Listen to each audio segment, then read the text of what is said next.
अब मेरा रब हमें जाया नहीं करेगा, मेरा रब हमें बर्बाद नहीं करेगा। इज़्ज़त ला युज़िऊन अल्लाहु अबदा, अब हमारा रब हमको हरगिज़ जाया बर्बाद नहीं करेगा। एक दिन गुजर गया, जो सत्तू के खा लिया, सत्तू खत्म हो गया, पानी खत्म हो गया। छोटा बच्चा प्यासा है इस्माइल, मैं 2-4 दिन बगैर पानी के जिंदा रह सकता हूं, बच्चा कैसे जिंदा रहेगा? दूर तक पानी का पता नहीं,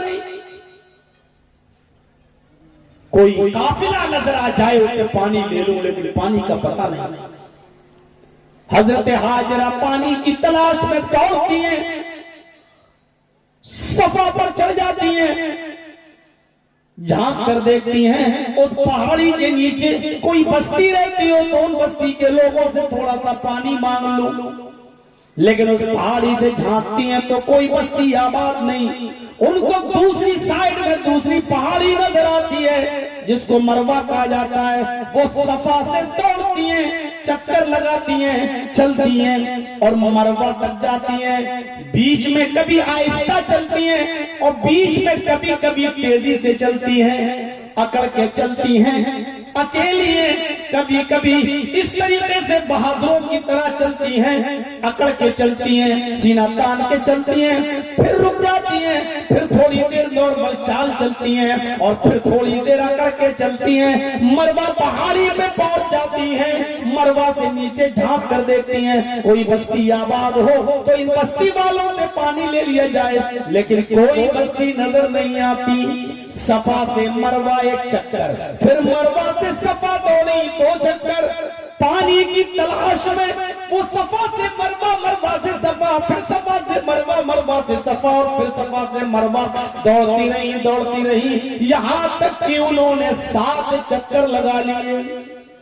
सफा से दौड़ी मरवा तक 1 चक्कर, फिर मरवा से दौड़ी सफा पर 2 चक्कर, फिर सफा से दौड़ी मरवा पर 3 चक्कर, फिर मरवा से दौड़ी सफा पर 4 चक्कर, फिर सफा से दौड़ी मरवा पर 5वां चक्कर, फिर मरवा से दौड़ी सफा पर 6वां चक्कर, फिर सफा से दौड़ी मरवा पर 7 चक्कर। थक गई, पसीना पसीना हो गई। मेरे भाइयों, पानी नहीं मिला, लौट कर मायूस होकर अपने बच्चे के पास आकर बैठ गई, इस्माइल के पास, और कहने लगी, अल्लाह, एक औरत को जितना मेहनत करना था कर लिया, जितना दौड़ सकती थी दौड़ ली, जितना कोशिश कर सकती थी कर ली। मेरा शौहर मुझे और इस बच्चे को तेरे सुपुर्द करके गया है, इस बच्चे के लिए पानी का इंतजाम करना था।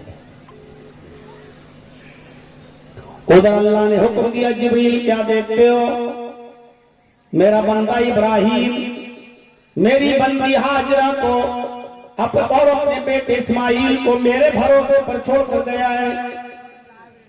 इनको भूखा और प्यासा नहीं मारा जा सकता है। जाओ, जहां इस्माइल पैरों में एड़ियां रगड़ रहे हैं उसी जगह पर तुम अपना पर मारो।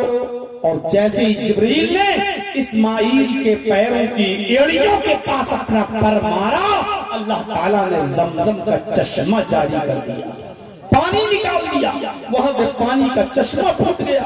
हाजरा ने जैसे ही पानी देखा तो खुशी से झूम उठी, और पानी कहीं खत्म ना हो जाए तो उसको बांधने लगी, रोकने लगी, मिट्टी की मुडेर पर बांधने लगी। हदीस के अल्फाज हैं, जब हाजरा पानी को रोक रही थी, पानी फैल रहा था, वो रोक रही थी, तो कहती जाती थी जम जम जम जम जम। ये अबरानी जबान का लफ्ज है, अरबी का लफ्ज नहीं है। उस जमाने में अबरानी जबान बोली जाती थी, ये अबरानी जबान का लफ्ज है। जम जम, अरे पानी रुक रुक रुक। जम का मतलब होता अबरानी जबान में रुक रुक। वो पानी को ऐसे रोक रही थी और कह रही थी जम जम जम जम जम जम, रुक जा, रुक रुक रुक रुक, कहां जा रहा, रुक रुक। एक मुडेर बांध दी। अल्लाह के नबी फरमाते हैं, अल्लाह रहम करे हाजरा पर, उसने पानी को बांध दिया। अगर उसने पानी की मुडेर न बांधी होती तो अल्लाह उस पानी को सारी दुनिया में फैला देता। और अगर पानी सारी दुनिया में फैल जाता तो उस पानी की वो इज्जत बाकी न रहती जो आज है। जो चीज आसानी से मिल जाए उसकी इज्जत नहीं होती। देख रहे हो गंगा का पानी, कोई इज्जत है? भले ही लोग उसको लाते हो, गंगा जल कहते हो, सब कुछ कहते हो, लेकिन उसी में पेशाब भी करते हैं लोग, उसी में लैट्रिन भी कर रहे हैं लोग, उसी में नहा भी रहे हैं लोग। कुंभ के मेले में देख लीजिए, नहा भी रहे हैं मर्द भी औरतें भी, और उसी में वीडियो भी बन रही है, सब कुछ हो रहा है। अब बताइए कि हिंदू धर्म में तो इसलिए गंगा में नहाया जाता है कि उनकी आस्था ये है, बिलीव ये, अकीदा ये कि पाप धुल जाते हैं, नहाने से पाप धुल जाते हैं। इसीलिए किसी फिल्मी दुनिया के गीतकार ने गाना बनाया था, याद है ना, राम तेरी गंगा मैली हो गई, पापियों के पाप धोते धोते। यानी गंगा इतनी गंदी हो गई है, सारे पापी उसी में नहा रहे हैं और पाप छोड़ के बाहर निकल रहे हैं। तो पापियों के पाप की वजह से गंगा इतनी गंदी हो गई, मैली हो गई, पापियों के पाप धोते धोते। अब अगर कोई आदमी उसमें डुबकी लगाएगा तो उसके पाप तो धुलेंगे नहीं, जो पाप पहले से पड़े हुए वो और चढ़ जाएंगे। इसलिए आप देख लीजिए, जो गंगा नहा के आता है वो और पाप करता है, वो और गुनाहगार हो जाता है, वो और बड़ा इंजाश हो जाता है, वो और बड़ा पापी हो जाता है। मेरे भाइयों, पानी की वो कद्र बाकी नहीं रहती अगर पूरी दुनिया में फैल जाता। जो आज उसकी इज्जत है, लोग कितने इज्जत के साथ उस पानी को लेते और पीते हैं। और लेबोरेटरी में चेक करो, और किया गया है, इस भारत की लेबोरेटरी में चेक किया गया है। आज तक कोई भी, न तो विश्व हिंदू परिषद का आदमी, न शिवसेना का आदमी, किसी भी कट्टर से कट्टर हिंदूवादी संगठन के लोग भी उस पानी के अंदर कोई कमी नहीं निकाल सके। बल्कि यहां रिपोर्ट ये सामने आती है कि जमजम के पानी में इतनी शिफा है कि अगर कोई आदमी भूखा है और खाना नहीं मिल रहा है, अगर पेट भर के वो पानी पी ले तो कम से कम 2 घंटे की भूख उसकी पूरी हो जाती है। यानी 2 घंटे और वो अपना भूखा रह सकता, उसमें इतना आयरन है। इस पानी के अंदर कैल्शियम है, इस पानी के अंदर आयरन है, इस पानी के अंदर शिफा है। मैं आज भी अपने इटावे में ऐसे शख्स को जानता हूं जो आज से 20 साल पहले हज करने गया था, और 20 साल के बाद जो पानी लेके आया था एक कट्टी में लेकर, वो पानी आज भी उसके घर पे रखा हुआ है। जब जरूरत पड़ती है तो एक ढक्कन पानी निकाल के एक गिलास पानी में मिला के वो पीता है। 20 साल के बाद भी वो पानी आज भी न सड़ा है, न खराब हुआ है, न बदबू उसके अंदर आई है। ये जमजम के पानी की खुसूसियत है कि वो सालों साल रखो तो वो खराब नहीं होता है। ये जीता जाता मौजिज़ा आज भी जिंदा है और इंशाअल्लाह क़यामत की सुबह तक जिंदा रहेगा। हाजरा जहां नॉर्मल चाल चली थी सफा और मरवा पर, आज हाजी जब हज करने जाता है तो वहां नॉर्मल चाल चलता है और ग्रीन लाइट लगाई गई है। देखा होगा आप लोगों ने जो उम्रा करने गए, हज करने गए, ग्रीन लाइट लगाई गई है। इस ग्रीन लाइट से उस ग्रीन लाइट तक। यहाँ हाजरा तेज दौड़ी थी तो तुम्हें भी तेज दौड़ना है हाजरा की तरह। हाजरा की अदा को जिंदा करना है। वहां जाकर थोड़ा सा तेज दौड़ा जाता है, सीना तान कर दौड़ा जाता है, बिल्कुल हाजरा की तरह। आए हिंदुस्तान की नापाक मीडिया के लोगों, इस्लाम को रुस्वा करने वालों, इस्लाम को जलील करने वालों, औरत के ताल्लुक से इस्लाम को बदनाम करने वालों, लिखो, तुम्हारे कलम में ताकत हो, लिखो। इससे बड़ी एक औरत की इज्जत क्या होगी कि जब तक हज में या उम्रे में कोई शख्स हजरत हाजरा के मकामात पर जहां वो दौड़ी थी अगर दौड़ न लगाए, और जहां तेज दौड़ी थी वहां तेज न दौड़े, और जहां आहिस्ता दौड़ी थी वहां आहिस्ता न दौड़े, और 7 चक्कर लगाकर आयशा हजरत हाजरा की अदा को अगर नहीं अदा करता है तो उसका न हज होता है न उसका उम्रा होता है। हज भी इबादत, उम्रा भी इबादत। एक औरत के पैरों के निशानात पर दौड़ने को अल्लाह ने अपनी इबादत बना दिया है। जहां हाजरा दौड़ी वहां तुम दौड़ो, जैसे हाजरा दौड़ी वैसे तुम दौड़ो। जितने चक्कर हाजरा ने लगाए उतने चक्कर तुम लगाओ। ये अल्लाह ने इसको अपनी इबादत का हिस्सा बना दिया। एक औरत के पैरों के निशानात को जहां वो दौड़ी उसको अल्लाह ने अपनी इबादत बना दिया हो। इससे ज्यादा एक औरत की इज्जत दुनिया का कौन सा मजहब दे सकता है, कौन सा धर्म दे सकता है? मुझे बताओ, इससे ज्यादा इज्जत दुनिया के किस मजहब ने औरत को दी है कि हाजरा जहां दौड़ी हो अल्लाह ने कह दिया तुम्हें भी वहां दौड़ना पड़ेगा, अगर नहीं दौड़ोगे तो हज नहीं होगा। हाजरा जहां तेज दौड़ी वहां तुम्हें भी तेज दौड़ना पड़ेगा, अगर नहीं दौड़े तो तुम्हारा उम्रा नहीं होगा, तुम्हारा हज नहीं होगा। मेरे भाइयों, एक औरत के नक्शे पाक को अपनी इबादत का हिस्सा बना दिया। इससे बड़ी एक औरत की इज्जत और किस मसले में मिल सकती है?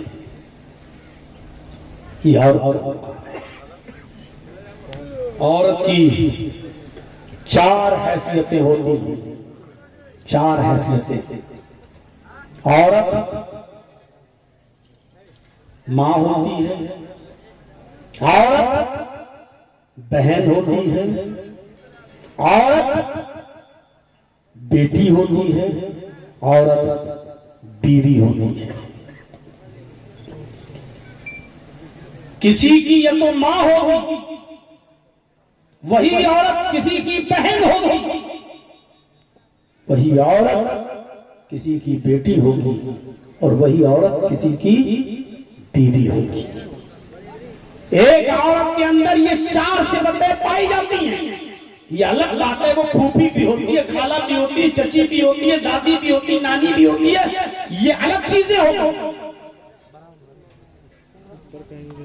नानी तब बनती है जब उसकी बेटी किसी बेटे को जन्म दे या बेटी को जन्म दे,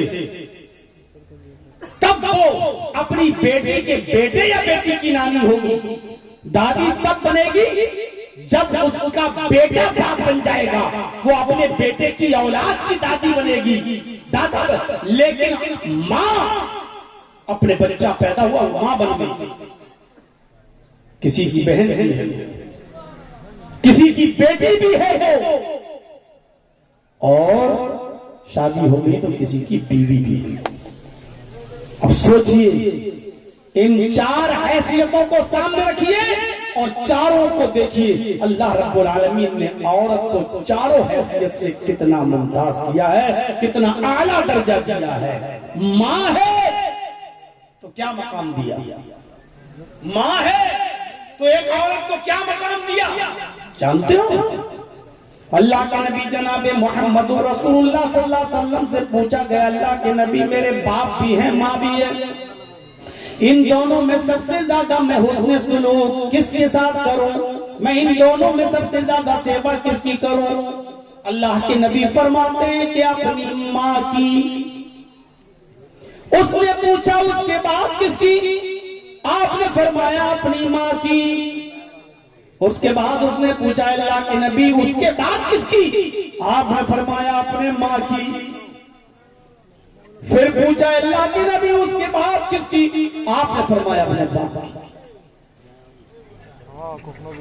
पूछने वाला बार बार पूछ रहा है, माँ और बाप में से मैं सबसे ज्यादा किसकी खिदमत करूं? कहा माँ की। फिर पूछा उसके बाद किसकी? कहा माँ की। फिर किसकी? कहा माँ की। फिर पूछा फिर किसकी? कहा बाप। यानी बाप से 3 गुना ज्यादा मां। क्यों? पेट में रखा है 9 महीने, किस तरीके से उसने तुम्हें रखा है, किस तरीके से पाला है, किस तरीके से तुम्हारी हिफाजत की है। वो किसी चोट से बचती थी कि मेरे पेट पे कोई मार न दे, अगर मार दिया तो तुम्हें तकलीफ होगी, मेरी औलाद को तकलीफ होगी। सोते वक्त भी वो ख्याल रखती थी कि मेरे पेट के इस बच्चे को तकलीफ ना हो। 9 महीने तक वो इस बोझ को उठाती थी। खाना बना रही है तो बोझ उठाकर, कपड़ा धुल रही है बोझ उठाकर, झाड़ू लगा रही है तो इस बोझ को अपने पेट में रख के फरमाया माँ। ये नहीं कहा कि बाप की खिदमत ना करो, लेकिन ये कहा कि माँ उसकी ज्यादा मुस्तहिक है। लोग बयान करते हैं और कहते भी हैं, लेकिन ये कोई सही हदीस नहीं है। अल जन्नतु तहता अक़दामिल उम्महात, ठीक है, लास्ट में अल जन्नतु तहता अक़दामिल उम्महात, जन्नत माँ के कदमों के नीचे। मैं पहले बता दे रहा हूं, यह हदीस सही नहीं है, ज़ईफ है। अल्लामा अलबानी ने इसको ज़ईफ करार दिया है, लेकिन ज़ईफ बताने के बाद अब मैं बता सकता हूं आपको मेरे भाइयों, इससे ये पता चलता है कि माँ का मकाम क्या है, माँ का मर्तबा क्या है। यानी जन्नत उस वक्त तक तुम्हें नहीं मिल सकती जब तक कि माँ तुमसे खुश नहीं है, माँ तुमसे राजी नहीं है। अल्लाह के नबी सल्लल्लाहु अलैहि वसल्लम की सही हदीस मौजूद है, आपने फरमाया अल्लाह की लानत हो उस शख्स पर जो अपने माँ और बाप दोनों को पाए और दोनों को जिंदगी पाकर उनकी खिदमत करके जन्नत हासिल न कर सके। ऐसे शख्स पर अल्लाह की लानत हो, फटकार हो मेरे भाइयों। यानी जन्नत उसी के लिए है जो अपने माँ बाप की खिदमत करने में कामयाब हो गया। अपने माँ बाप की खिदमत और सेवा करके अगर वो जन्नत नहीं पा सका तो उससे बड़ा बदनसीब शख्स कोई नहीं। मैं अक्सर बयान करता हूँ, माँ बड़ी अजीब चीज होती है। अपनी औलाद की तकलीफ नहीं देख सकती, अपनी औलाद की तकलीफ नहीं देख सकती है। और किसी ने अफसाना लिखा है, कोई दलील न पूछना हमसे, कि एक आशिक था, उसको अपनी किसी माशूका से बहुत प्यार था। एक तरफा ये करता था, वो नहीं करती थी। एक दिन उसने कह दिया कि तुम मुझे बहुत चाहते हो। कहा कि बस दिल चीर के नहीं दिखा सकता। आजकल के डायलॉग उस जमाने में भी चलते थे। अरे तुम बताओ तो सही, तुम्हें क्या चाहिए, बोलो तो सही। उसने कहा अगर तू मुझसे सच्चा प्यार करता है तो एक काम कर, अपनी माँ का कलेजा काट कर ला और मेरे सामने पेश कर, तब मैं मानूंगी कि तू मुझे प्यार करता है। माँ अपने बच्चे से बहुत प्यार करती थी। ये देर से जाता था तो माँ डांटती थी, बेटा तेरे इंतजार में मैं घर में बैठी रहती हूँ, जब तक तू आ नहीं जाता मुझे नींद नहीं आती, तू रोजाना रात में देर से क्यों आता। अब ये सोचने लगा कि माँ तो हमसे बहुत प्यार करती है, मैं माँ का कलेजा कैसे लाऊं। फिर सोचने लगता है अरे माँ तो आज नहीं तो कल मरेगी, वो तो मरने वाली है, ये बुढ़ी हो चुकी है, 62 है, कल मरे परसों मरे, 1 साल बाद, महीने बाद, 2 महीने बाद, वो तो जाना ही नहीं। अगर ये माशूका निकल गई मेरे हाथ से तब तो गड़बड़ होगा। तो चलो क्यों ना मैं अपनी माँ को मार दूं और कलेजा निकाल के दे दें, उसको तो मरना तो है ही, उसको अब उसकी जिंदगी है ही कितने दिन की। ये कमबख्त गया, दरवाजा खटखटाया रात में। माँ ने कहा बेटा आज फिर तू देर से आया। उसने बुढ़िया को धक्का दिया, किचन से छुरी निकाली और माँ को काट दिया, उसका पेट फाड़ा, कलेजा निकाला, प्लेट में कलेजा रखता है और रात ही में लेकर भागता है कि जल्दी चले अपनी माशूका को दे दें, जितनी जल्दी मैं उसको दे दूंगा उतनी जल्दी मेरी हो जाएगी। वो भागता हुआ गया, रास्ते में ठोकर लगती है, मुंह के बल गिरता है, कलेजा जमीन पर गिरा और प्लेट लुढ़कती हुई नाली में चली गई। वो जल्दी से उठा, घुटने में चोट लगी, पहले प्लेट निकालता है और प्लेट को धोता है और फिर अपने माँ के पड़े हुए जमीन पर कलेजे के पास जाता है और उस कलेजे को जमीन से उठाकर प्लेट में रखता है। कलेजे से आवाज आती है, बेटे गिरते हुए चोट तो नहीं लगी, बेटे गिरते हुए चोट तो नहीं लगी। अफसाना है, कहावत है, लेकिन हकीकत यह है कि मां का कलेजा ऐसा ही होता है।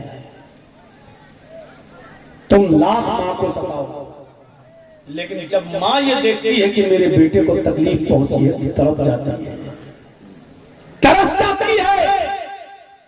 हजरत अलकमा इंतकाल का वक्त है, कलमा अदा नहीं हो रहा है। बीवी ने खबर पहुंचाई, अल्लाह के रसूल मेरे शौहर अलकमा की जबान से कलमा अदा नहीं हो रहा है। अल्लाह के नबी आए, कलमा पढ़वाया, अलकमा की जबान से कलमा नहीं निकल रहा है। अल्लाह के नबी ने कहा शायद अलकमा की माँ अलकमा से नाराज है, बुलाओ। बुलाया गया, माँ आई, कहा अल्लाह के नबी ने है अलकमा की माँ, तेरे बेटे की जबान से कलमा अदा नहीं हो रहा है, क्या बात है? कहा वो जाने, उसका काम नहीं। कहा लगता है कि तुम अपने बेटे से नाराज हो। कहती कि हाँ मैं अपने बेटे से नाराज हूं। कहा इसीलिए तेरे बेटे की जबान से कलमा अदा नहीं हो रहा है। अगर ये साल में मर गया और कलमा अदा नहीं हुआ तो बहुत बुरा अंजाम होगा तेरे बेटे का, माफ कर दे। कहती है कि अल्लाह के नबी मैं अपने बेटे को माफ नहीं कर सकती, इसने मेरा बहुत दिल दुखाया है। आपने कहा अगर तू माफ नहीं कर सकती तो मैं भी इसको मुसलमानों के कब्रिस्तान में मरने के बाद दफन नहीं कर सकता। सहाबा जाओ जंगल से लकड़ियां इकट्ठी करके लाओ, इसके दरवाजे के बाहर लकड़ियां जमा कर दो, जब ये मर जाए तो इसकी लाश को उठाकर आग में जला दो। माँ का सताने वाला और माँ का नाफरमान मोहम्मद के कब्रिस्तान में जमा दफन नहीं होगा। जब माँ ने ये सुना कि मेरा बेटा मरने के बाद भी 2 गज जमीन नहीं पाएगा, इसको जला दिया जाएगा, इसको 2 गज जमीन भी नहीं मिलेगी, तो चीख पड़ी अल्लाह के रसूल मैं माँ हूं ये बर्दाश्त नहीं कर सकती। कहा तो फिर बता अपने बेटे से नाराज क्यों है? तो कहते अल्लाह के रसूल नाराजगी की बहुत बड़ी वजह नहीं है, बस इतनी वजह है मैं अपने बेटे की तारीफ भी करती हूँ। कान कसीरुस सलाह व कसीरुस सयाम, मेरा बेटा बहुत बड़ा नमाजी है, मेरा बेटा बहुत बड़ा रोजगार है, ये नफली नमाजें भी पढ़ता है और नफली रोजे भी रखता है, नमाज में और रोजे में कोई कमी नहीं है। लेकिन अल्लाह के नबी कमी सिर्फ ये है कि ये मुझे अपनी बीवी से कम समझता है, अपनी बीवी को मुझ पर ज्यादा तरजीह देता है। तरजीह का मतलब समझते हो? अपनी बीवी को ज्यादा अहमियत देता है, मुझे कम देता है, यानी देता है लेकिन कम। तरजीह का मतलब समझते हो? ये 2 कपड़े लाता है ईद पर, एक मेरे लिए एक मेरी बीवी के लिए, अपनी बीवी के लिए, लेकिन पहले अपनी बीवी को देता है बाद में मुझे देता है। ये बाहर से आता है खाने के लिए, पहले अपनी बीवी को पूछता है बाद में मुझे पूछता है, यानी जो भी काम करता है पहले बीवी का ख्याल करता है बाद में मेरा, यानी ख्याल तो करता है लेकिन बीवी के बाद मुझे ये इंसल्ट लगती है अपनी, ये जलील करता है मुझे अपनी बीवी के सामने। अल्लाह के रसूल अपनी बीवी को ज्यादा तरजीह देता है। यहाँ पर भी कितने ऐसे बैठे होंगे जो गुलाम होंगे अपनी बीवियों के, यही पर बैठे होंगे जो अपनी माँ को कम अहमियत देते होंगे और अपनी औरतों को ज्यादा अहमियत देते होंगे, अपनी बीवियों को ज्यादा। हो सकता है कि मेरी ये तकरीर आज हमारी औरतों को, माँ बहनों को बुरी लग रही हो, को लो ये तो और भड़का देगा, अब तो मेरा आदमी तकरीर के बाद आएगा, अब तो अपनी अम्मा को ज्यादा समझेगा, हमें अहमियत कम, हमारी अहमियत कम कर देगा। कर दे। बीवी को बीवी का मकाम दो, लेकिन माँ का मकाम नहीं छीना जा सकता है। आप ईद के दिन 2 कपड़े लाते हो, पहले अपनी माँ से पूछो माँ तुम कौन सा पहनोगी, और बीवी को भी सोचना चाहिए माँ बेचारी अब कितने दिन रहेगी, चलो माँ की आखिरी दिनों में तो तमन्ना पूरी कर दी जाए, बीवी को बुरा नहीं मानना चाहिए। उसकी माँ है, अपनी माँ को तरजीह नहीं देगा तो माँ होने की ऐसे उसने कहा अल्लाह के रसूल, लेकिन ये बर्दाश्त नहीं कर सकती कि मेरा बेटा आग में चल जाए, मैं इसको दिल से माफ कर रही हूँ, दिल से। जैसे ही उसने दिल से माफ किया, आपने कहा लकमा कलमा पढ़ो। लकमा ने कहा अशहदु अल्ला इलाहा इल्लल्लाह व अशहदु अन्ना मुहम्मदन अब्दुहु व रसूलुहु। कलमा ज़बान से निकल गया और उसी वक्त उनकी रूह भी निकल गई, इंतकाल हो गया। कलमा पढ़े बगैर जाते तो क्या होता, और कलमा अदा हो गया। मन कान आखिरो कलामिही ला इलाहा इल्लल्लाह दखलल जन्नह, जिसकी ज़बान से आखिरी जुमला ला इलाहा इल्लल्लाह निकला और फिर वो मर गया तो वो जन्नती है। ये अल्लाह के रसूल की हदीस बुखारी की रिवायत है। ये है माँ का मकाम, ये है माँ का दर्जा।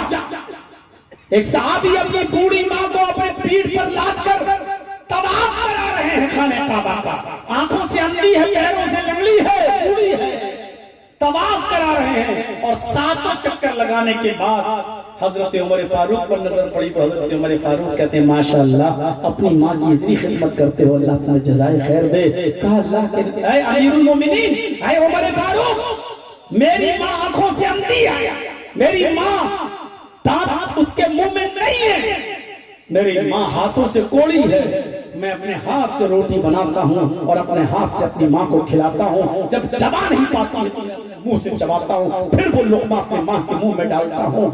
अमीरुल मोमिनीन, मेरी माँ पेशाब और पायखाना करती है, बिस्तर पर धो नहीं पाती है क्योंकि हाथों से कोड़ी है, मैं उसके कपड़े भी साफ करता हूँ, और मैं उसकी लैट्रीन और गंदगी भी साफ करता हूँ। अमीरुल मोमिनीन उसने कहा कि मैं उम्रा करना चाहती हूँ। मैंने कहा माँ तुम देख नहीं पाती हो। कहा बेटे तेरी पीठ पर सवार होकर तो मैं सफा मैं तवाफ कर लूंगी। मैं अपनी माँ की ख्वाहिश पूरा करते हुए लाया, अपनी पीठ पर लाद कर मैंने उसको तवाफ कराया, सफा मरवा की सही कराई। क्या मैंने अब भी अपनी माँ का हक अदा नहीं किया? अब तो माँ का हक अदा हो गया, क्या अभी भी मैंने अपनी माँ का हक अदा नहीं किया? हजरत उमर हंसने लगे और कहने लगे हक अदा करने की बात पूछते हो? तेरी माँ जब तुझे जन रही थी, तेरी माँ जब तुझे पैदा कर रही थी, अपने पेट से तुझे जब बाहर ला रही थी, उस वक्त उसको जो दर्द हो रहा था, जो तकलीफ हो रही थी, और दर्द में तकलीफ में उसने जो पहली आवाज निकाली, उस तकलीफ का कि पहली आवाज तो तेरी माँ के मुंह से निकली, अभी तो तूने अपने माँ की उस पहली आह का भी हक अदा नहीं किया, उसकी पूरी जिंदगी का क्या हक अदा करेगा? ये है माँ का मकाम। तो अगर माँ है कोई औरत तो ये दर्जा दिया है मोहम्मद रसूलुल्लाह सल्लल्लाहु अलैहि वसल्लम ने। माँ की हैसियत देखिए। अब अगर बहन है, बहन तो दर्जा दिया। बहन और बेटी दोनों को मिलाकर एक हदीस है, अल्लाह के नबी सल्लल्लाहु अलैहि वसल्लम ने फरमाया कि जिसकी 3 बेटियां होंगी या 3 बहनें होंगी। कभी कभी ऐसा होता है कि बाप का इंतकाल हो गया है और बाप अपने पीछे लड़के और लड़की दोनों छोड़ गया, तो अब उस लड़की के लिए वो भाई, उसका बड़ा भाई भी है और वही बाप का भी रोल अदा करेगा, क्योंकि उसके सगे बाप का तो इंतकाल हो गया। अब वो बड़ा भाई उसके लिए भाई भी है और बाप भी है। तो अल्लाह के नबी ने फरमाया कि जिसकी 3 बेटियां होंगी, गौर से सुनिए, जिसकी 3 बेटियां होंगी या 3 बहनें होंगी और उसने उनको पढ़ाया होगा, लिखाया होगा, अच्छा अदब सिखलाया होगा, अच्छी तरबियत की होगी, फिर दीनदार घराने में उनका निकाह करा दिया होगा, दीनदार घराने में उन बच्चियों की शादी करा दी होगी, बहनों की या बेटियों की, वो कयामत के दिन जन्नत में मेरे साथ ऐसे रहेगा। अल्लाह के नबी फरमाते हैं वो जन्नत में कयामत के दिन मेरे साथ ऐसे रहेगा जैसे ये दोनों उंगलियां आपस में मिली हुई हैं, यानी वो मेरा पड़ोसी बनकर रहेगा। ये है बहन और बेटी की तरबियत करने पर एक बाप का और एक भाई का मकाम और मर्तबा। तसव्वुर करो, जन्नत 7 जन्नतें हैं, 7 जन्नतें। उन जन्नतों में सबसे आला जन्नत कौन सी है? जन्नतुल फिरदौस। मोहम्मद रसूलुल्लाह कहाँ जाएंगे? जन्नतुल फिरदौस। और जन्नतुल फिरदौस में सबसे आला मकाम किसको मिलेगा? मोहम्मद रसूलुल्लाह सल्लल्लाहु अलैहि वसल्लम को। और नबी का पड़ोसी बनकर, नबी के घर से चिपका हुआ घर इसका होगा। किसका? जिसने पास 3 बेटियां होंगी या 3 बहनें होंगी और उसने उनको पढ़ाया होगा, लिखाया होगा, अच्छा अदब सिखलाया होगा और अच्छी तरबियत की होगी और फिर उनका निकाह भी दीनदार घराने में कराया होगा। हमने अपनी बेटी को आलिमा तो बना लिया, मदरसे में पढ़ा के मौलवन तो बना लिया, आलिमा बन गई, लेकिन बेटी के रिश्ते के लिए लड़का देख रहे छिछोरा, गलीचा, बैंक का लड़का जो सूद और ब्याज का कारोबार करता है, सूदी कारोबार करता है, सूदी बिजनेस कर रहा है, सूद का कारोबार खोले बैठा है। हमने अपनी बेटी को आलिमा बनाया और किसी दलमुद्दे के साथ शेविंग करने वाले, तालियों का जनाजा निकाल कर नालियों में बहाने वाले लड़के के साथ हमने इसका निकाह कर दिया। ऐसे शख्स के बारे में यह हदीस नहीं है। छोटे लोगों के साथ शादी कर दी, उनके बारे में नहीं। तो मतलब वजह अच्छे घराने में, दीनदार घराने में उनकी शादी कर दी, ये शख्स जन्नत में मेरे साथ ऐसे रहेगा। अल्लाह के नबी फरमाते हैं जैसे ये दोनों उंगलियां आपस में मिली हुई हैं, ये दोनों उंगलियां आपस में मिली, यानी जैसे ये चिपकी हुई है ऐसी वो मेरा पड़ोसी बनकर रहेगा। ये मकाम है बेटियों की परवरिश करने वाले का और बहनों की परवरिश करने वाले का और उनको पढ़ाने और लिखाने वाले का और उनकी शादियां कराने वाले का। कितना बड़ा मकाम है। ये है, अंदाजा लगाइए, बेटी का मकाम। पढ़ाओ लिखाओ, अच्छा सब सिखाओ। आज के इस दौर में जहां हालात ये हो कि हमारी लड़कियां इर्तिदाद का शिकार हो रही हो, मजहब बदल रही हो, गैर मुस्लिम लड़कों के साथ भागकर मंदिरों में और चर्चों में शादियां कर रही हो, ऐसे माहौल के अंदर अपनी लड़कियों को पढ़ाना और लिखाना और अच्छा अदब सिखाना है। मदरसे की लड़कियां भी आज महफूज ना रही हो। अंदाजा लगा सकते हैं आप कितना मुश्किल काम है।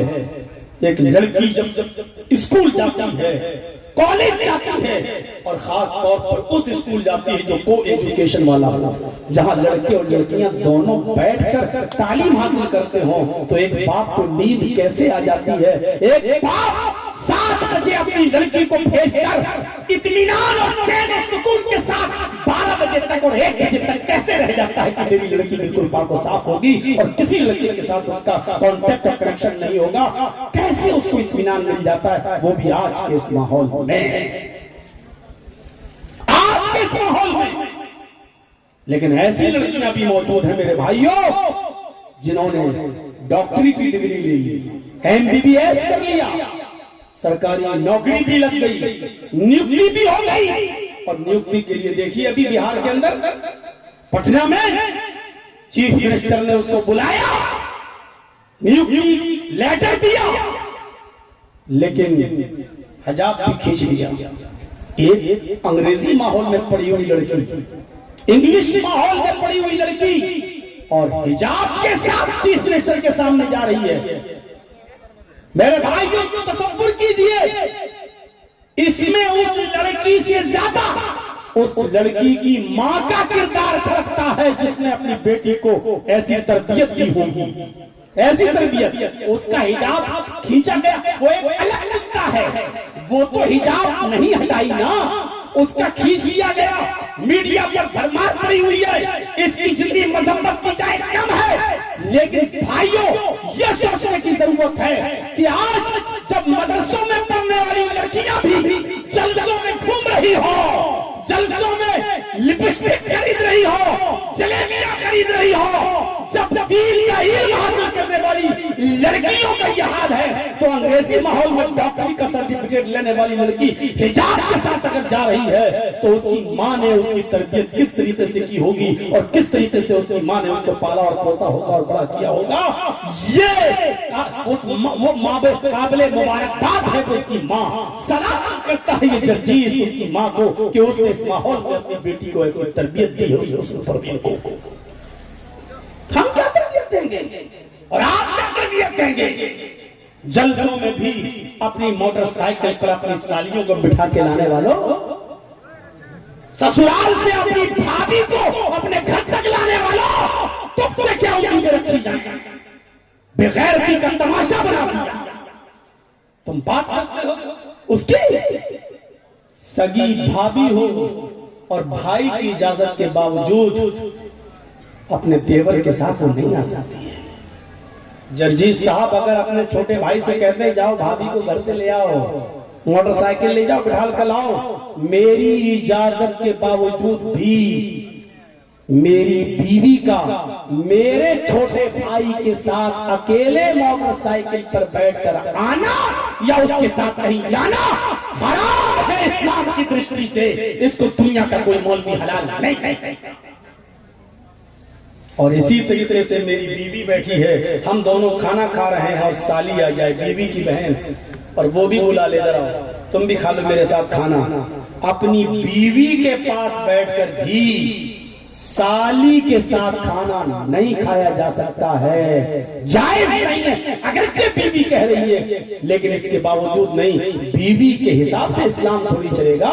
इस्लाम फातिमा के बाप जनाबे मोहम्मद रसूलुल्लाह के हिसाब से चलेगा। बीवी इजाजत दे खा लो नहीं चलेगा। जर्जीस साहब का हक है अगर साली आ गई है तो उनके चला जाए, या साली का हक है कि जर्जीस को देख रही है और उसको खुद ही चली जाए और हमसे पर्दा करे। क्यों? क्योंकि बीवी के इंतकाल के बाद साली के साथ निकाह जायज हो जाता है। मेरे भाई, दो सगी बहनों को एक साथ नहीं रख सकते हैं, लेकिन एक के मरने के बाद दूसरी को तो रख सकते हैं। तो जब उसके साथ निकाह जायज है तो उसके लिए पर्दा भी है। लिहाजा जब खाना नहीं खा सकते हो तो बेगैरतो, बेशर्मो, बेहयाओ अपनी साली को मोटरसाइकिल में बिठा के मेले ले जाना, नुमाइश ले जाना, इसी तरीके से स्कूल छोड़ने ले जाना, स्कूल से ले आना, जलसों में लाना और ले जाना और छोड़ देना, ये तुम्हें क्या तुम्हारे बाप की शरीयत में इजाजत नहीं है? इस बात हराम है, हराम है, हराम है। तुम्हारा ऐसा करने से हलाल नहीं हो जाएगी। हमारी तरबियतें क्या है, हम क्या उम्मीदें रखते हैं तुमसे? माहौल तो हमने बिगाड़ा है, हमने। अब ये तकरीर में थोड़ा सा यूपी में कर दूं तो देख लो कैसी कुतियां चिल्लाने लगेंगी। मैं कुतिया किसको कह रहा हूं आप समझ रहे हैं अच्छी तरीके से। ऐसे भौंकेगी जैसे हमने जानवरों वाला इंजेक्शन उनके पीछे लगा, ऐसे चीखेगी वो। मौलवी देखो औरतों के खिलाफ कितना बोल रहा है। हम औरतों के खिलाफ कहां बोल रहे हैं? हम तो ये बता रहे हैं कि जो इज्जत इस्लाम ने औरत को दी है उसका तुम 10वां हिस्सा भी दिखला दो अपने यहाँ। कहां है? औरत बेटी और बहन होने की हैसियत से ये दर्जा रखती है, माँ होने की हैसियत से वो दर्जा रखती है जो बता चुका, और बीवी होने की हैसियत से, बीवी होने की हैसियत से सोच नहीं सकते। फरमाया जो तुम खाओ वो अपनी बीवी को खिलाओ, जो तुम पहनो वो अपनी बीवी को पहनाओ। तुम पहन रहे हो 500 रुपए मीटर वाला कपड़ा, तो बीवी के लिए 100 रुपए मीटर वाला कपड़ा नहीं ला सकते हो। अगर तुम 100 रुपए मीटर वाला पहन रहे हो तो तुम अपनी बीवी को भी 100 रुपए मीटर वाला पहनाओ। तुम अगर बड़े का खा रहे हो तो बीवी को भी खिलाओ, लेकिन ऐसा नहीं होगा कि तुम देसी खाओ, चिकन और महंगी मछली खाओ और बीवी को कह दो तू बड़ा खाए, ये नहीं होगा। जो तुम खाओ वो अपनी बीवी को खिलाओ, जो तुम पहनो वो अपनी बीवी को पहनाओ। और सुनो क्या कहा, क्या कहा? खबरदार कभी मारने की जरूरत पड़ जाए तो उसके चेहरे पर कभी थप्पड़ मत मारना। मारने की जरूरत कभी नहीं पड़ सकती, सिर्फ एक सबब है मारने का, बस वो भी हल्की मार। और वो क्या है? अल्लाह युतीन फुरूशकुम अहदन तकरहूनहु। अल्लाह के नबी ने फरमाया वो ऐसे आदमी को तुम्हारे बिस्तर पर आने की इजाजत दें जिसको तुम नापसंद करते हो। यानी तुम्हारे बिस्तर पर जब वो किसी गैर मर्द को बुलाए और उसके साथ उसका गलत ताल्लुक हो तो फिर तुम पहले उसको समझाओ। पहली चीज, नहीं समझ में आता है तो उसके घर के 4 आदमी बुलाओ, अपने घर के 4 आदमी बुलाओ, उनमें ये बात रखो और समझाओ, ये सब लोग मिलकर समझा। इसके बाद भी ना माने, फिर तीसरी चीज है कि उसका बिस्तर अलग कर दो, यानी उसके साथ सोना छोड़ दो। आप अपना कमरा वो अपने कमरे में, लेकिन अभी भी घर से मत निकालो। लेकिन इसके बावजूद भी वो न माने, तब चौथी चीज बताई है, तब तुम उसको हल्की मार मार सकते हो। फज़रिबूहुन्ना ज़रबन गैरा मुबर्रह, तब तुम उसको इतना मार सकते हो जो निशान नजर ना आए, यानी हल्की फुल्की मार मार सकते हो। और आपकी हल्की फुल्की मारने से भी वो न सुधरे, रास्ते पे ना आए, तब तुम उसको एक तलाक दे दो। जब वो पाक हो जाए, हालत तोहर में हो, महीने से पीरियड से पाक हो, तब आप उसको कहो कि मैंने तुझे तलाक दी। अभी भी वो आपके घर में रहेगी, अभी भी आप उसको खिलाएंगे पिलाएंगे और उसको 1 महीने के लिए छोड़ दीजिए। अब वो डर जाए कि मेरा शौहर मुझे 1 तलाक दे चुका है। अगर नहीं माना और हमने अपने शौहर की बात तस्लीम नहीं की तो ये दूसरे महीने में मुझे दूसरी तलाक दे देगा। अगर वो समझदार होगी तो मान जाएगी, आप रुजू कर लीजिए, आपकी सिर्फ 1 ही तलाक खत्म होगी, 2 तलाकें भी आपकी बाकी है। अब आपकी बीवी अगर नहीं मानेगी और फिर भी दूसरे आदमी को बुला रही है, तो दूसरे महीने में जब वो पीरियड से फिर पाको साफ हो जाए, महीने से साफ हो जाए, तो आप दूसरे महीने में फिर उसको दूसरी तलाक दो कि देख तू नहीं मानी, मैं तुझे दूसरी तलाक भी दे रहा हूँ। अब ये 2 तलाकें पड़ गई हैं उसके ऊपर। अभी भी वो आपकी बीवी है, अभी वो आपका घर छोड़ के नहीं जाएगी और आपके ऊपर उसका खाने पीने की जिम्मेदारी है। आप उसको खिलाएंगे पिलाएंगे, लेकिन बिस्तर अलग। अगर अब भी मान गई तो ठीक है, उसको रुजू कर लो, उसको रुजू कर लो। लेकिन आपकी 2 तलाकें हो गई हैं, अब पूरी जिंदगी में सिर्फ 1 तलाक बाकी रह गई है आपकी। अगर आपने कभी भी उसको 1 तलाक और दे दी तो जिंदगी भर के लिए फिर आपके लिए हराम हो जाएगी। लेकिन वो अभी आपकी बीवी है और दूसरी तलाक के बाद भी वो नहीं मानती है।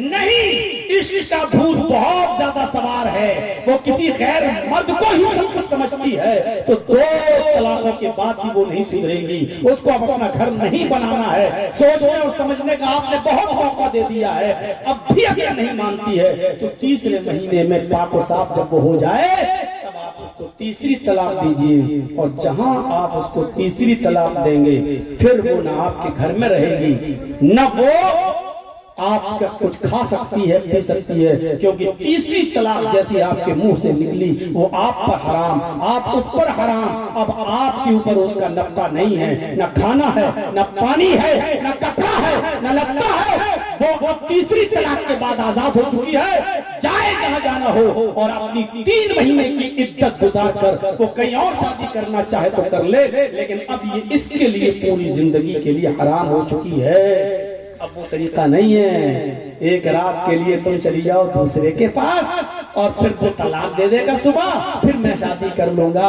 मेरे भाइयों, ऐसे नाजायज और हराम रिश्ते को इस्लाम कबूल नहीं करता है।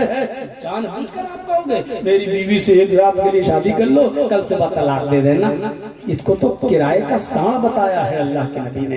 फरमाया क्या मैं तुम्हें किराए का साण बताऊं क्या है? कहा क्या? ये वो लोग हैं जो हलाला करते हैं और हलाला करवाते हैं। मेरे भाइयों, हाँ, अगर ये औरत 3 महीने की इद्दत गुजार के कहीं शादी कर ली और उस शौहर के साथ रह रही है, कई साल उसके साथ रही, फिर उन दोनों मियां बीवी में कुछ इख्तिलाफ हुआ और उसने इसी तरीके से फिर अपनी बीवी को तलाक दे दिया, तो अब पहला मर्द अगर इससे शादी करना चाहे तो कर सकता है, इसको इजाजत है पहले आदमी को, लेकिन तय करके नहीं कि एक रात के लिए तुमने जाओ और कल हमें हमारी बीवी तलाक दे देना। एक अंधे ने शादी कर ली, बड़ी खूबसूरत मिल गई उसको, उसने कहा ये अंधा है और ये जो है कर ले बेटा हलाला, कल सुबह तलाक दे देना। तो उसने कहा ठीक है दे दे कल। और तलाक जब सुबह लोग गए उसके पास के तलाक दो, उसकी बीवी ने रात ही में कह दिया था कि सुन, मैं कोई चोरी थोड़ी हूँ, कभी हमारे हाथ से उतरे दूसरे को पहना दो, दूसरे से उतारो तीसरे को पहना दो, मैं कोई कपड़ा थोड़ी हूँ कि जब चाहो तब पहन लो, जब चाहो तब बदल दो। देखो तुम नाबीना हो, मैं जिंदगी भर तुम्हारी खिदमत करूंगा। वो हाफिज था, जिंदगी भर मैं तेरी सेवा करूंगी, तुझे खिलाऊंगी पिलाऊंगी, लेकिन तुझे कसम देती हूँ तलाक मत देना मुझे। उसने सोचा चलो हमारी वैसी शादी नहीं हो रही थी और इस औरत की तो बड़ी तारीफ सुनी है, बड़ी खूबसूरत है, अब मैं देख नहीं पा रहा हूँ तो क्या हुआ। जब ये औरत ही जाने के लिए तैयार नहीं, सुबह आ गए मुल्ला मौलवी और आ गए मोहल्ले वाले कि हाँ हाफिज जी, हाँ अब तो निकलो, कमरा खाली करो भाई, पूरी रात तो रहे हो बीवी के साथ, चलो। अब हाफिज साहब बाहर आए, कहा कि अच्छा क्या तलाक दो? तो क्यों तलाक? अरे बात हुई थी कि बात क्या, शादी की बात हुई थी, शादी कर ले। कह तुमने कहा था सुबह तलाक दूंगा, कि तलाक करने के लिए कौन शादी करता? चले जाओ यहाँ से, अभी केस मुकदमा कर दूंगा तुम्हारे ऊपर, कभी ने हमारी बीवी छुड़वाने के लिए आए। ऐसा सुनाया उस हाफिज ने। उस औरत ने भी कहा भागते हो कि नहीं भागते हो, मैं कोई कपड़ा हूँ, जब चाहो पहन लो, जब चाहो उतार दो। और कभी कभी ऐसा भी होता है मेरे भाइयों कि औरत की गलती भी नहीं होती है, फिर भी कहते तलाक हो, फिर भी कहते तलाक हो। अब जैसे किसी ने, हमारे इलाके की बात है, एक मौलवी साहब आए, फतवा दे गए कि जिसने मौलाना जर्जीज की तकरीर सुनी उसका निकाह टूट। अब वो बेचारा एक आदमी आया था, तकरीर सुना था मेरी, अब वो अपने घर मौलाना से कहने लगा मौलाना क्या करूं, मैं तो सुनने गया था मौलाना जर्जीज की तकरीर। मौलाना बोले मेरा निकाह टूट गया। तो कहता टूट तो गया है, जुड़ेगा कैसे? कहा अपनी बीवी का हलाला क्या? का हलाला कैसे होगा? कहा कि अपनी बीवी की शादी एक रात के लिए किसी दूसरे मर्द के साथ कर। और दूसरे दिन फिर वो तलाक देगा, फिर तेरी बीवी तक गुजारेगी, फिर तू शादी कर सकता है। तो कहने लगा कि मेरी बीवी तो यार वहाबी घर की है, वो तो मानेगी नहीं। कहा नहीं मानेगी तो कैसे करेंगे? और मान लो हम किसी के साथ कर दे और वो तलाक न दे तो? मौलाना साहब बोले कि हाँ ये तो हो सकता है कि तलाक न दे तो नियत खराब कर सकता है। फिर कैसा करो तो मेरे साथ कर, मुझ पे भरोसा रखो। ये खुला हुआ साड़ था, आवारा। मौलवियों को फरिश्ता मत समझना। तो जवान जवान बेटियों को पढ़ने के लिए भेज देते हो ना मौलवियों के पास, सबसे खतरनाक जहर है ये। हर जलसों में मौलवियों को मुर्गा मछली अंडा खिलाओगे तो गर्मी तो रहेगी। इसलिए याद रखना, कभी किसी मौलवी को फरिश्ता मत समझना, चाहे वो मौलवी जर्जीस ही क्यों हो। याद रखिएगा, मैं तुम्हारे कान खड़े कर रहा हूँ। हमारी माँ बहन बेटियां बहुत जल्दी होशियार, मौलवी है बस सीधा होगा।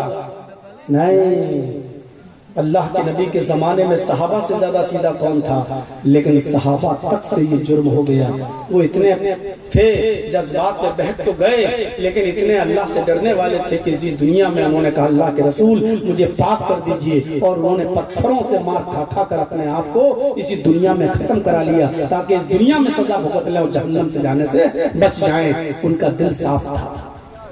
वो आकर कहते हैं कि मुझसे गलती हो गई। आजकल कोई नहीं कहेगा, कोई नहीं कहेगा कि मुझसे गलती हो गई। समाज में मुंह दिखाने के लायक नहीं रहेगा, कोई नहीं कहेगा। इसलिए अपनी जवान जवान बेटी औरतों से बुलवाइए, जवान मौलवियों के पास मत भेजिए अपनी बच्चियों को। था ना एक मौलाना साहब 55 साल का 60 साल का ट्यूशन पढ़ाने जाता था, 17-18 साल की बच्ची को कुरान शरीफ, और उसकी खूबसूरती पर फिदा हो गया। तो एक दिन पढ़ा के लाया कुछ खाने पीने की चीज पर, कहता है बेटी तुम बहुत खूबसूरत हो, ये खा लेना, तुम्हें नजर नहीं लगेगी। सोचा मौलाना साहब दे रहे हैं, चलो ठीक है मैं खा लूंगी मौलाना साहब, बाद में आप ठीक है आप पढ़ाइए। वो पढ़ा के चले गए। अब मौलाना इंतजार में थे, जैसी खाएगी मेरी दीवानी हो जाएगी। वो भूल गई, उसने रख दिया किसी अलमारी में ताक में खाने की चीज। रात में सो गई, अचानक चली हवा, वो ताक से वो चीज नीचे गिर गई। सुबह फजर की नमाज में उसकी अम्मा जब उठी, बेटी की झाड़ू लगाने लगी, तो वो चीज जो खाने की थी झाड़ू के साथ साथ कूड़े में इकट्ठी होंगे, उसके बाहर फेंक दी, वो बाहर चली गई। अब वो खा गई एक कुतिया। वो खाने की चीज एक कुतिया खा गई, और कुतिया हो गई मौलाना साहब पर आशिक। अब जहां मौलाना साहब वहां कुतिया, जहां मौलाना साहब वहां कुतिया। मौलाना साहब मस्जिद में नमाज पढ़ाने जा रहे, कुतिया मस्जिद के दरवाजे में।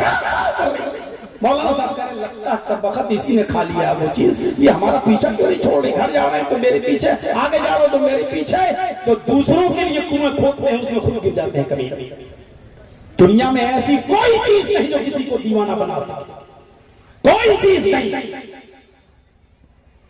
मौलाना जर्जीस ऐसा तावीज दे दो, फला लड़की से मेरा चक्कर चल रहा है, वो मेरी दीवानी हो जाए। अगर दुनिया में ऐसे तावीज होने लगे तो जितने मौलवी दुनिया में हैं सबके पास चांद के टुकड़े हों, किसी के पास कोई काली कलूटी नजर ना आए। दुनिया में कोई भी काली कलूटी कोई करेगा? फिर सब चांद के टुकड़े रखेंगे, उनके पास ऐसी दुआ है दे देंगे, वो खींची हुई चली आएगी अपने माँ बाप को छोड़ छाड़ के। ये तुम्हें बेवकूफ बनाते हैं, लूटते हैं तुम्हारी इज्जतों को, खेलते हैं तुम्हारी इज्जतों के साथ। मेरे प्यारे साथियों, अब वो कहने लगा मौलाना साहब मेरी बीवी तो बड़ी वहाबी घर की है, कब मेरे साथ कर दो और इत्मीनान रखो कि मैं सुबह तलाक दे दूंगा। कहा ठीक है मैं जा रहा हूँ, अपनी बीवी से बात करता हूँ। सीधा साधा आदमी था, आया अपनी बीवी से कहने लगा कि मेरी बीवी बहुत बुरा हुआ। कहा क्या हुआ? कहा कल मैं मौलाना जर्जीस की तकरीर सुना है, मेरा निकाह टूट गया। कहा तू क्यों गए थे तुम तकरीर सुनने? कहा गया था, देखना था कि क्या बोलता है, गया, हमें क्या मालूम था मौलाना साहब बोल रहे हैं कि जिसने मौलाना जर्जीस की तकरीर सुनी उनका निकाह टूट गया। तो बीवी समझदार थी, कहने लगे अच्छा टूट गया तो अब क्या हुआ? तो कहा मेरे मौलाना साहब कह रहे हैं कि जुड़ तो जाएगा लेकिन हलाला कराना होगा। तो बीवी कहने लगी हलाला कैसे होता है? कहा कि तुम्हें एक रात के लिए दूसरे मर्द के साथ शादी करना पड़ेगी, सुबह को तलाक दे देगा। कहती है कैसा आदमी है तू मेरा, तू अपनी बीवी को एक रात के लिए दूसरे के पास भेजेगा? कहने लगे देखो भाई अब तो तुम तलाक पड़ गई, तुम तभी हलाल ही हो सकती हो। तो बीवी ने कहा अगर उसने तलाक सुबह होकर तलाक न दी दूसरे ने तो कहा नहीं मैं उसका भी इंतजाम करके आया। कहा किसका? कहा वो मौलाना साहब कह रहे हैं कि मैं यकीन करो सबके सामने वादा कर रहा हूँ सुबह तलाक दे दूंगा, आज की रात में उसके साथ निकाह करना। कहा ठीक है पहले मौलाना साहब को मेरे पास बुला के दिखा, मैं उनसे निकाह करने के लिए तैयार हूँ, लेकिन मेरे एक सवाल का जवाब दे दें। आदमी खुश था कि चलो मेरी बीवी तैयार हो गई, मौलाना साहब को बुला के लाया, चलो मेरी बीवी तैयार है लेकिन एक दो सवाल करेगी। मौलाना साहब कहने चलो यार आज की रात तो मजा लूटने का मौका मिल जाएगा। मौलवी की तो बाँछें खिल गई। आया बीवी आके बैठ गई। कहा मौलाना साहब मेरे हस्बैंड का निकाह टूट गया। कहा जी। क्या क्यों? कहा इन्होंने एक वहाबी मौलवी की तकरीर सुन ली, इनका निकाह टूट गया। अच्छा तो जुड़ेगा कैसे? हमने बता दिया इनको कि एक रात के लिए तुम्हें शादी करनी पड़ेगी। अब बीवी आग भगोना कहती है एक बात बताइए मौलाना साहब, तकरीर तो मेरे शौहर ने सुनी तो मेरे आदमी का ना निकाह टूटा है, मैं तो अपने घर पे थी, मैं तो नहीं सुनी, तो मेरा निकाह क्यों टूट गया? मौलाना कहते पागल है क्या, तू ही तो उसके निकाह में है। तो ठीक है दोनों एक दूसरे के निकाह में हैं, लेकिन सजा उसको मिलनी चाहिए जिसने गलती की। मैंने तो गलती नहीं की, तो मुझे सजा क्यों मिल रही है? मैं क्यों एक रात के लिए तेरे पास आऊं शादी करूं? मेरा क्या कसूर है? कहा नहीं निकाह तुम्हारा ही टूटा। कहा वाह मारो घुलना फूटे सर, अभी इसके खोपड़ी पर हमें पत्थर मारते हैं, देखे तुम्हें चोट लगती है कि इसको चोट लगती है, जो गलती करेगा उसी को सजा मिले। उसका शौहर कहता है अरे तुम मौलाना साहब से बहस कर रही हो। बोली चुप चुप, अपने शौहर से बोली चुप चुप। अब डर गया, क्या बात है भाई, तकरीर किसने सुनी? कहा मैंने। जलसे में दौड़ गया था? कहा मैं। तो निकाह किसका टूटा? कहा मेरा। कहा जब तेरा टूटा तो तू ही हलाला कर, मैं क्यों जाऊं हलाला कराने? तो कहता मैं किसके साथ हलाला करूं? इसी मौलवी के साथ कर लेना, ये हलाला करता फिरता समझ है ना, इसी के साथ कर ले, गलती तेरी, हलाला करने के लिए तैयार, चल यहां से। आ गया मौलवी जूते उठा के भागा वहां से। कहता अरे बाप रे बाप, मैंने वहाबियों के घर में तो बकरियां भी वहाबी होती हैं, अरे तुमने सबसे बड़ी गलती की, तुम इस घर में शादी करे क्यों? उसने ऐसा जवाब दिया कि मौलवी चप्पल उठा के भागा और फिर रुका नहीं, पूरी बस्ती में नहीं दिखा, कहने लगा नहीं भाई कुछ नहीं, तुम रहो अपनी बीवी के साथ यार। आज अगर हर औरत ऐसी बन जाए तो आज कोई उनकी इज्जतों के साथ खिलवाड़ करने वाला ना हो। कितना मजाक होता है मीडिया पर, छिछोरापन। आज देख लीजिए कोई बात होती है कितने कमेंट आते हैं, ये हलाले की औलाद है, ये हलाले की औलाद है, ये हलाले की औलाद। इस शर्मिंदगी का सबब क्या है? कौन है इसका जिम्मेदार? इस्लाम ने इस हलाले को हलाला करार नहीं दिया है, ये गलत है मेरे प्यारे साथियों, ऐसा नहीं होना चाहिए। बाकायदा मैंने एक जगह बोर्ड लिखा हुआ देखा, उस पर लिखा हलाला सेंटर, हलाला सेंटर। आगे बढ़े तो उस पर लिखा हुआ है कि 20 साल से 80 साल तक के मौलवी अवेलेबल हैं। अगर किसी की माँ बहन बेटी को हलाले की जरूरत हो तो यहां आकर संपर्क करें। जैसे बकरे खोले जाते हैं बकरियों के लिए, पाले जाते हैं, ऐसे मौलवी भी पाले जाने लगे हैं। 20 साल से लेकर 80 साल तक के बेगैरतों, ये दिन देखने से पहले तुम चुल्लू भर पानी में डूब के मर गए। तो ऐसी माएं होनी चाहिए जो अपने बच्चों को ऐसी तरबियत दें, ऐसी तरबियत दें जैसे ये हिजाब वाली बच्ची जो आज मेरे भाई जो उसके साथ गलत हुआ है, गलत हुआ है, मैं भी कहता हूं गलत हुआ है, लेकिन उसने अपनी मर्जी से ये गलत नहीं किया है। चीफ मिनिस्टर को कौन क्या कहे, उसने तो नौकरी तक करने से मना कर दिया क्योंकि इज्जत उसको ज्यादा प्यारी थी। उसने सोच लिया कि आगे क्या होगा। मेरे भाइयों आगे देखो क्या होता है। मैं कहना ये चाहता हूं कि ऐसी माओं की जरूरत है जो अपनी औलाद की ऐसी तरबियत करें। तो इस्लाम ने और बहुत बड़ा मकाम दिया है। बाप हो तो अपनी बेटी को हिस्सा दोगे, भाई हो तो अपनी बहन को हिस्सा दोगे, हैं? बेटे हो तो तुम्हारी विरासत से माँ हकदार बनेगी, और शौहर हो तो भी तुम अपनी बीवी को हिस्सा दोगे, है नहीं? एक लड़की चारों तरफ से हिस्सा पाती है, चारों तरफ से हिस्सा पाती है? अगर वो मेरी बेटी है तो बाप के हिस्से में से, बाप की विरासत में से हिस्सा पाएगी। फिर मेरे जो बेटे हैं वो उस भाई बहन है, वो अपने भाइयों की विरासत से भी हिस्सा पाएगी।